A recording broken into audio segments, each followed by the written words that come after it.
बिस्मिल्लाहिर्रहमानिर्रहीम। अस्सलाम वालेकुम दोस्तों, उम्मीद करता हूँ आप बिल्कुल ठीक ठाक होंगे। दोस्तों आज है 25 जुलाई सन 2021 और दिन है इतवार का। दोस्तों ओमान सुप्रीम कमेटी की तरफ से जो एक कानून था शॉप वगैरह, रेस्टोरेंट, कैफ़े, कॉम्प्लेक्स वगैरह के लिए कि उनको सिर्फ 50% जो टोटल कैपेसिटी होती है उससे सिर्फ 50% ही कस्टमर रिसीव करने की इजाज़त थी।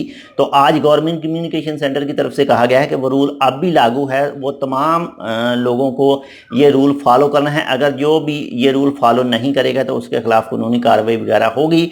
तो आप बहुत ज़्यादा एहतियात कीजिए। अगर आप किसी शॉप वगैरह पर काम करते हैं, चलाते हैं, कॉम्प्लेक्स वगैरह या फिर रेस्टोरेंट, कैफ़े, तो बहुत ज़्यादा एहतियात कीजिए। इसके बाद में जो दो सूबे हैं, एक तो मस्कत सूबा और दूसरा इसके बाद में जो अलबातना सूबा है, यानी मस्कत गवर्नरेट और अलबातना गवर्नरेट में कहा गया है जो साहली इलाके हैं वहाँ पर जो 2 दिन के लिए गर्मी ज़्यादा होगी, हीट होगी, ऐसे हबस जिसको कहते हैं वो होगी। तो इससे हीट स्ट्रोक हो सकता है। तो बहुत ज़्यादा एहतियात कीजिए। 2 दिन जो बताए गए हैं वो नंबर 1 है आज का इतवार और दूसरा है कल यानी सोमवार 26 जुलाई को।